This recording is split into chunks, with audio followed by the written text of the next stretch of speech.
Did you? Is it you? Okay, counter it's a information. selfie. I don't think you're ginger.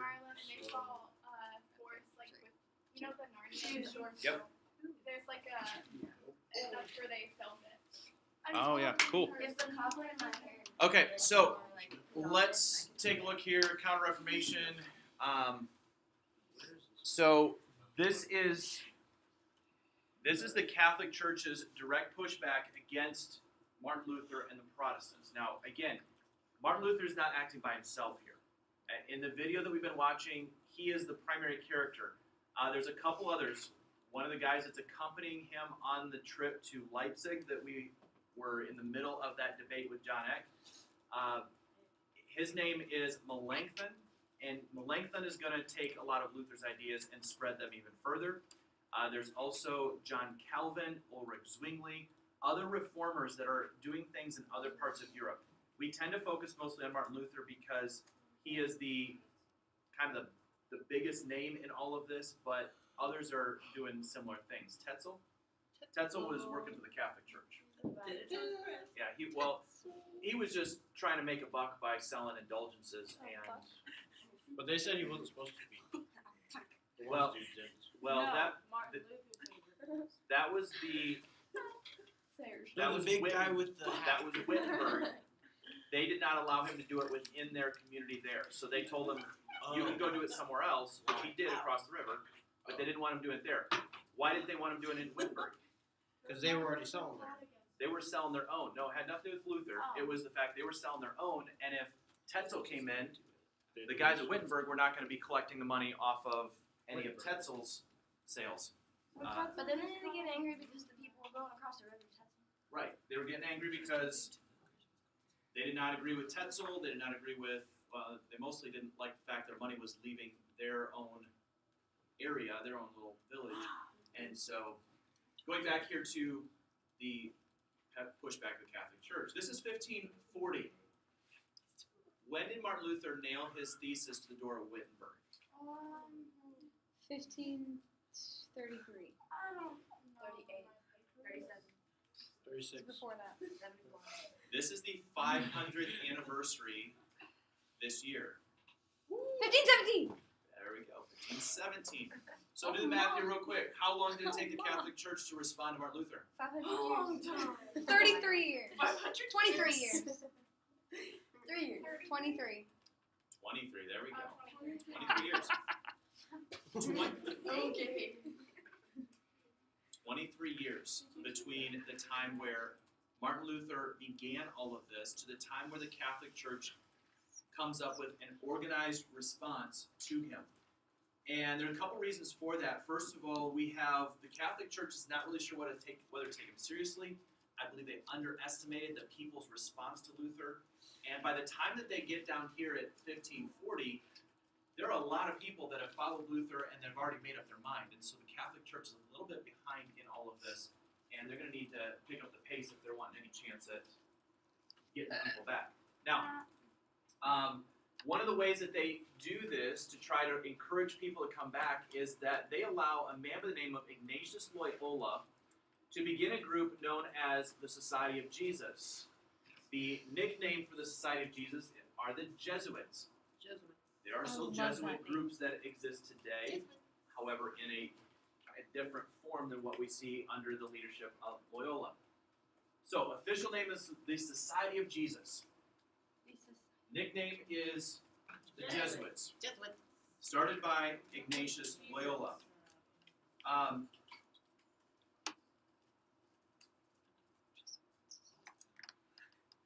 When he begins the Jesuit organization, they have a number of stated goals that they are trying to accomplish. First and foremost of this is to establish schools. Like Christian schools? Yeah, they're Christian schools. Because they're started by Jesuits. who is Christian. they're a Catholic organization that sponsored this. And so these are some of the first Christian schools that we see. What do you think their goal in this school is going to be? To Selling enforce. Libby? Wait. Are they for Protestant or against? No, they're for Catholic. So to enforce Catholicism. Yes. They believe that the best way to change the Reformation is to reach the heart of the youth, teach them the doctrines of the Catholic Church, so that way when they grow up and they become older, they will tell the older generation, you guys are just crazy following this Luther guy. He has no idea what he's doing. You need to follow what the Catholic Church says. So it was a really strong strategy and a pretty good approach to all of this. They wanted to keep them away from Protestantism. Well, I'm going to let you assess whether you think it works or not after we walk through these things. The other goal the Jesuits did was they went on missionary trips.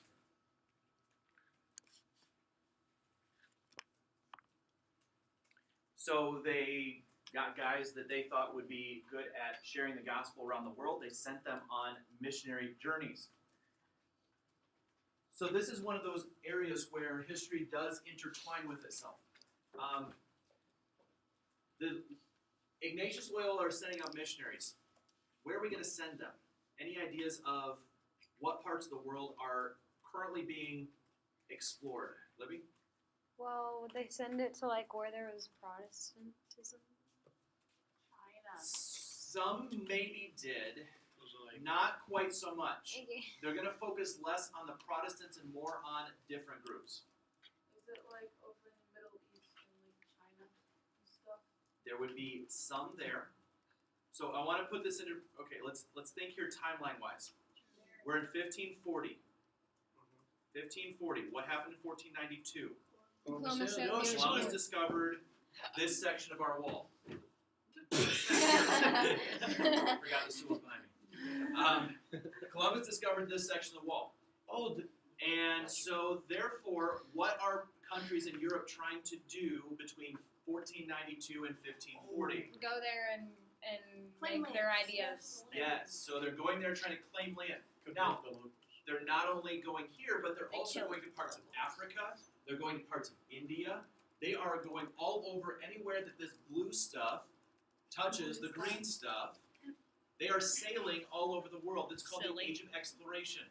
Nice description there. Like Silly that? Mr. Yeah. Jones. Yeah. And the blue stuff. Yeah, colors stand out. So this is the time where the major nations of the world, and let's just try to pick out which are the major nations of the world that are exploring all over God's Spain. creation. Oh, Spain is one of them. England, France. England. Italy. Italy and France, not quite so much. They are not big The into Vikings. water. They don't swim well. I don't know So country it's that is. mainly Spain, England. Portugal, and England. Those are the three big ones. Spain and Portugal work together, kind of, sort of.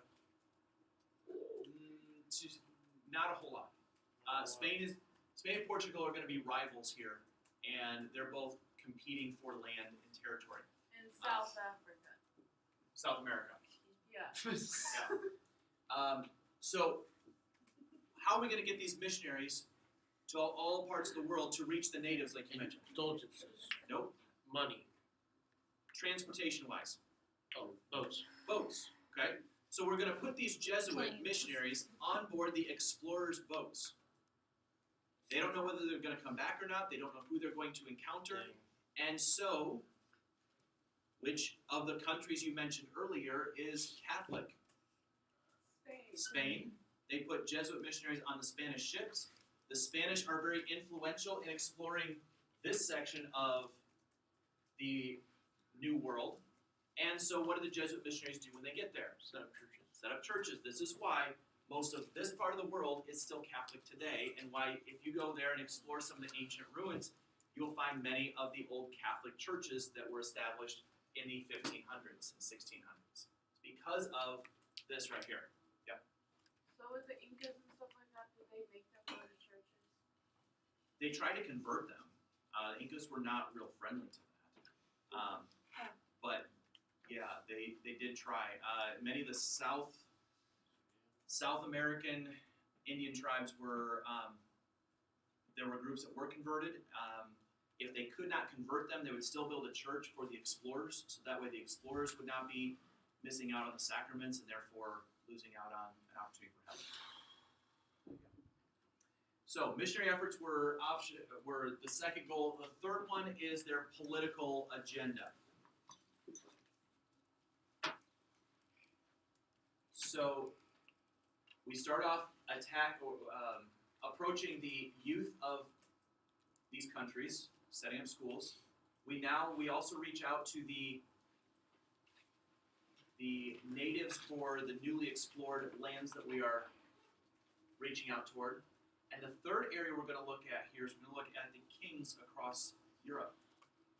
If we can get to the heart of a king, the king will greatly influence the people.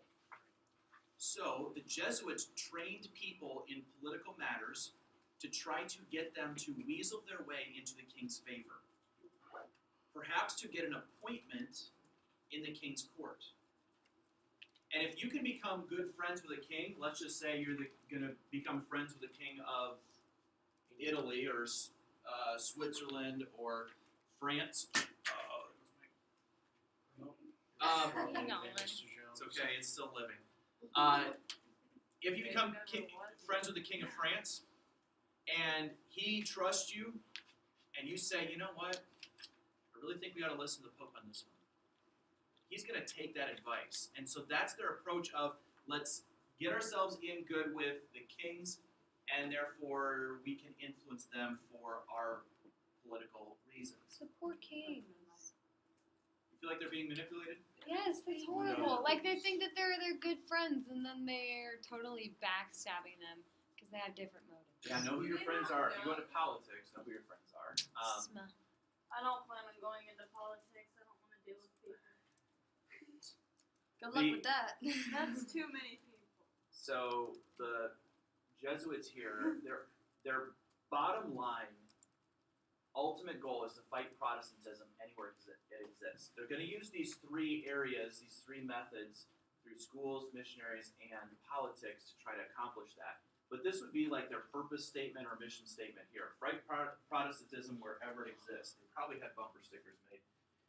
And would have they would brand out on the back. They put them on their cattle and stuff. And they use that as an approach to use any means necessary to accomplish that. So there's a phrase that has been used many times in the case with the Jesuits as well as throughout all of history, that the end justifies the means.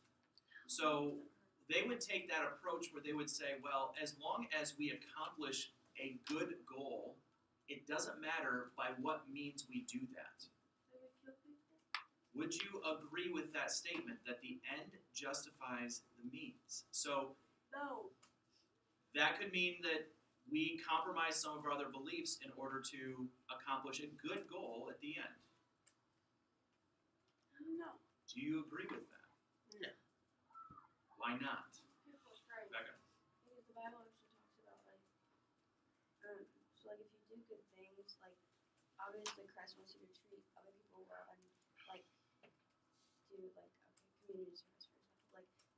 Christ, that would be a Christ-like thing to do.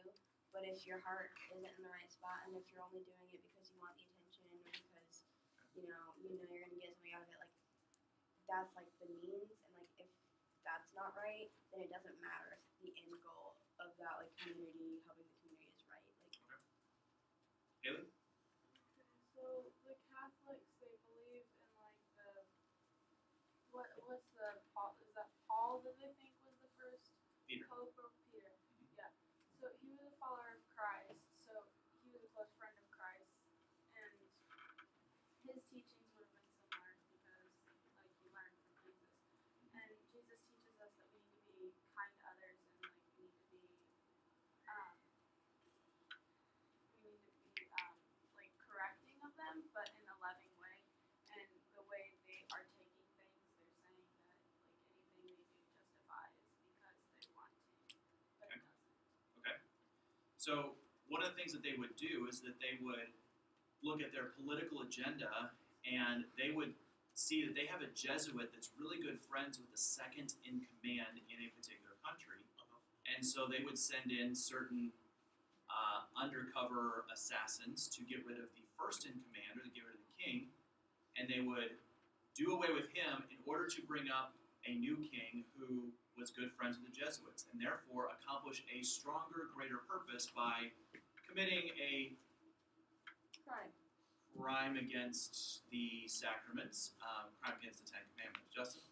What happens if the dude figures out that you're playing? Well, Probably have Off with your head. I think it's important to think through. It's not that they're intentionally trying to trick him. It's that they're trying to influence him for what they believe is the greater good.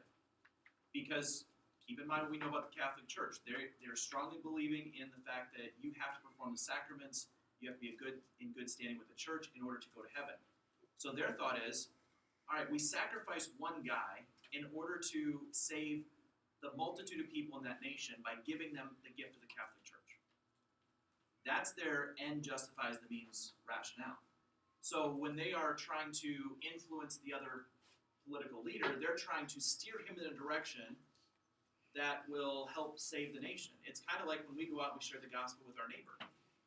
You know, we don't kill them. No, but we are befriending them.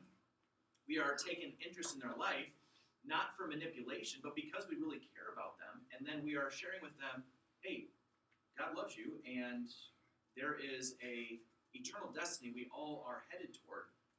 We have one of two choices. And so, we bring that into the conversation. Hopefully you're not doing that for manipulation. Hopefully you're doing that because you care about the person. That's what the Catholic Church would have said about this. They would have said, well, we're doing it because we care about that person, and we want them to join us and But they're helping using, out the people of their country. But they're using means that violate what they say that they do, like, Right? assassinating a king. Right. Would go That is against definitely their basic beliefs. Against the Ten Commandments. So that would make them hypocrite. Yes, but that's where the end justifies the means argument comes in, is that, yes, we acknowledge the fact that we committed a wrong, but we Okay, are but doing it for a greater good that outweighs that wrong. And if you think about the Catholic Church and your weight system, if you do more good things than bad things, then you're going to end up with less time in purgatory. And so in their minds, it makes sense. Haley? Oh. Were there ever any known assassins that got caught or executed or something for trying to I don't do that? know of any off the top of my head. I would have to imagine over the course of the time they were doing this that there probably was. I do know of a particular case in England where there was an assassination attempt against King James I, who, by the way, authorized the King James Version of the Bible that many of us grew up reading. There was a plot where a number of Jesuits put hundreds of barrels of gunpowder beneath the Parliament trying to blow up the king, and they were unsuccessful in doing so, and they botched the whole plot, and they were found out, and the king had them executed. So that's the only example I can tell you I know about. Why didn't they just expose the Catholic Church for what they were doing? The Jesuits or the kings? The kings. Well, whoever. because it's a religious battle, because they can say all these things about the Catholic Church, and the Catholic Church can reply with, well, we're trying to do what's best for the nation so that you guys aren't condemned to hell. So Heretics. now, here's, I think it's easy for us to make that judgment. We're looking at history. I think it's harder for us to bring this idea home when we're talking about end justifies the means. When it's a matter of, if I don't do well enough on this quiz, I'm going to get a B, or I'm going to get a C, or I'm going to fail the course. If I borrow some answers from another student in order to make sure I pass, I know I'm doing something wrong in order to accomplish a greater right. Or we can apply it to homework, that I can't afford another 0 on my math homework, so I'm going to borrow answers from my friend so I don't get a 0, but this will just be one time. That's all I'll do. That's a harder conversation to have because that hits a little more closely to home of, we tend to rationalize things in our mind that we ought not to. And we need to examine consistency in our own life. While I do not want to make excuses for what the Jesuits did and don't agree that, or I would never agree that they were excused in what they do, I think we also need to be careful on our own agenda and what we're trying to accomplish here too. So I want to move forward, but my Sad remote does not want to. Okay, here we go. So they also bring back the Inquisition, and this is officially sponsored by the Catholic Church in 1542, where they are going to make the Inquisition stronger, more intense. They are going to authorize persecution, where they are going to torture people, try to get them to turn back to the Catholic Church. If they refuse, they may even hand them over to the state authorities. Catholic Church did not burn people at the stake. That was the job of the political authorities to do so. The Catholic Church, though, had Jesuits in the political system, and the Jesuits would authorize the burning at the stake of these heretics, with the reason that they would often make the argument, this person is a menace to our country, they are causing political and religious upheaval, so therefore they deserve to be burned at the stake.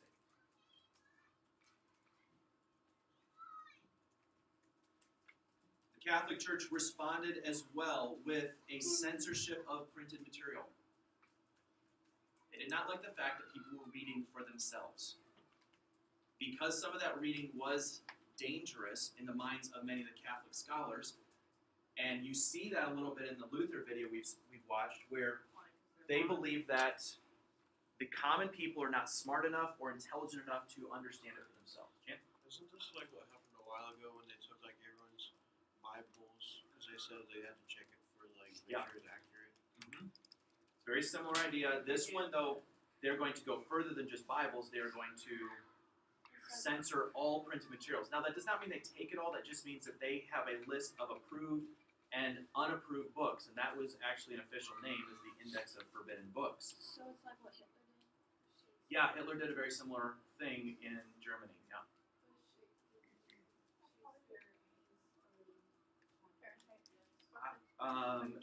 Yes, I don't know if he was on that list or not. I have to look that up. Do you know, like, do you have any other examples of like what would have been on it? Of what was? Yeah. Many of it were writings of reformers. So Luther, Calvin, Zwingli would have been on that forbidden list. Other translations of Scripture besides Latin would have been on that list. You were not allowed to have a copy of the Bible in your own language. Any sort of book that would help you study the Bible was not approved. King James wasn't there yet. That's not till 1611. Well, because they had a list of approved books. And if it didn't fit on that list, you might be able to petition for a book to be added to that list. But if it wasn't on that list, then they were going to confiscate it. Or like if it was on the list, then they would I'm sorry, yes, you're right. So, I because it said would that be backwards. harder to have a whole list of books that you could. Yeah. If it appeared on that list, then you weren't allowed to read it. So the results of this depend upon the location. Sometimes it worked, sometimes it didn't. In some cases, people were willing to hand over their books. In other places, they just hid them from people. And if you were caught with a book that was on the forbidden list, then you could be put in prison, you could be tortured, you could be excommunicated from the church, or you could even be executed, depending upon your offense, depending upon your willingness to repent of that. So, it varied on that. Because if people get those ideas and their heads and they start thinking about it and they want to follow that, then they're gonna have issues. Yep. These People are controlling. Now, the Catholic Church realizes here by 1545, so this is only 5 years into their efforts to stop the Reformation, that this is a wildfire that they can't control. And so they agree to have this meeting known as the Council of Trent. And they had two stated goals in this meeting. The first one was to make sure that they were organized and I guess I didn't come up there. That they were going to strengthen the Catholic Church as much as possible. Is that's one of the goals? That's one of the goals, is to strengthen the Catholic Church. And in order to do that, you've got to be organized. You have to all be on the same page. So they get the top people in the Catholic Church together at this council, and they begin discussing how can we make the Catholic Church stronger. And then the second goal in the council was to make improvements to the church that would lead to them being stronger.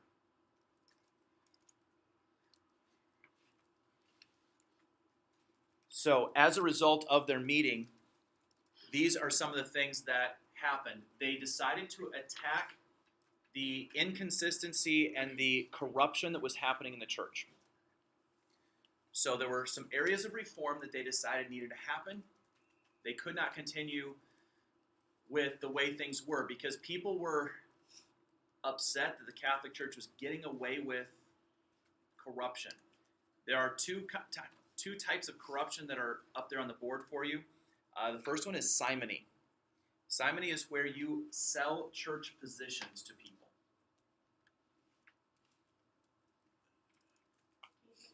Simony is where you're going to sell church positions to people. So, let's just say that I have an open position right there next to my desk. There's an open chair. That is an open position in my classroom. We'll call it the assistant to the history teacher. That position is open. You do get to take naps. You get paid in the form of an A+ in this semester. We'll start the bidding at a $25 gift card, okay? And then we'll go $50 gift card. Ulta? $75 gift card. And I'll just start auctioning this off and see who wants it Bill the it most. to my mother's account. Same. Clearly, that is going to be a corrupt deal where one of you would then get an opportunity nobody else would get. And my ethical standards would have been violated. But that's simony, where I'm going to auction off that position. Now, let's just say, for sake of argument here, that Aaron ends up being the highest bidder, and he gets that chair, and he gets the A+ in my class. Well, let's just say that, Right, Aaron, we're going to Ulta. let's say, for example, here that, and I don't know which classes you're in, so I'm just going to pick teachers here. Let's just say that Mr. Callan next door does the same thing. Oh, shoot. Now, Mr. Callan has an open position, and you all start bidding on it, and Aaron desperately needs high grades in both his classes, and so he becomes the winner there. He gets that chair as well. Now, you guys are looking around here and you think, well, that's not fair. Aaron's got 2 positions. I don't have any. Aaron's going to get 2 A+. I've got to work hard for mine. And then we get to the third one, and Miss Borgman down the hallway. She does the same thing, and Aaron wins again. Right, Aaron, You've we're got a going to lot of Ulta. We are turning you in. Going to Harvard. Aaron. This practice of us selling positions is called simony. Aaron has also dipped into the other corrupt practice called pluralism. Plural sounds like what English term? More than one. He has more than one job, more than one position to his name. So priests did this often, where you'd have an open position in your church, you'd auction it off to the highest bidder, and that person would then get that position, and they could take on multiple church positions. And sometimes priests themselves did this, where they might be a pastor or a priest of the church here in this town. Then they're going to go to the next town over, and they're going to apply, and they're going to become the pastor of this town. And then they're going to be the pastor of the town another 15 miles away. And then they're going to be the pastor of a town another 5 miles from that. Having multiple church positions is known as pluralism.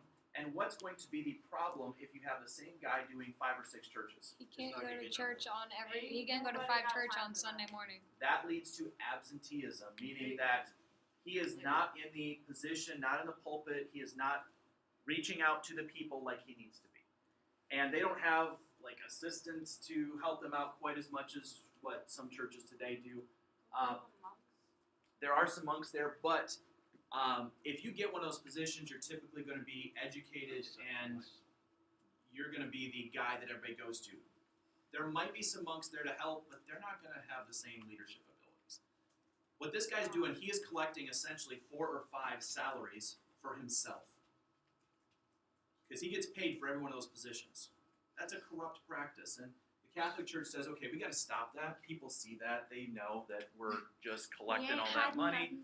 That's a pretty bad thing. Let's get rid of that.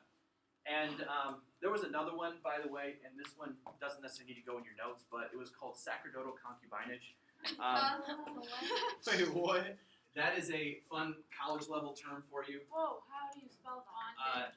Just sound it out. I'm not going to quiz your test you over this one. But this is another pretty corrupt practice where they actually authorize. So, you know what a Concubine is? No. Concubine. Concubine is a Oh, someone you It's like having for a sexual old pleasures. biblical term for a What? mistress. Oh. For sexual What? pleasures. So Yes. That's what Mr. B told me. let me finish explaining, please. So this was an actual endorsement of the Catholic Church engaging in prostitution. What?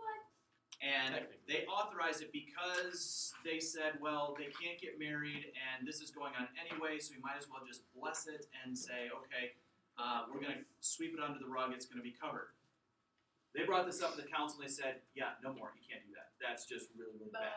And so that was another area of reform. Again, I'm not going to quiz you or test you over that, but I think you see how much corruption is going on. And before you start throwing rocks at the Catholic Church and saying, oh, those are terrible, many other religious groups and faith ministries have had similar or other corrupt practices. Throwing So rocks at all of them. What Yeah. in the world, guys? ultimately, we are responsible to God for the way that we act, and it's important that we keep our life right before God and before our church members. So, as a result here, the doctrine really does not change in the church. They don't make any groundbreaking decisions here. However, they do clean up the church. And when they make an effort to clean it up, the people notice. Physically clean. Like, clean up the corrupt practices. Oh, okay. Yeah, and the people of Europe The notice church had to that glow up. they're making an effort. While they're definitely not perfect, it looks like they're trying to solve the problems. Perhaps the greatest result and the top thing that you need to remember here for the Council of Trent is that this council and the decisions made here defines a Catholic Church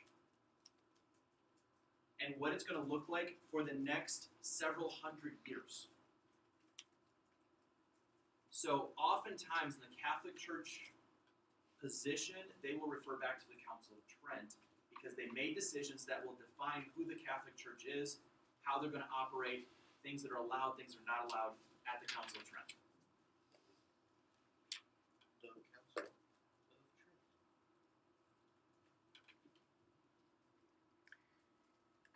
On Friday, we're going to talk about the wars of religion that spark in Europe.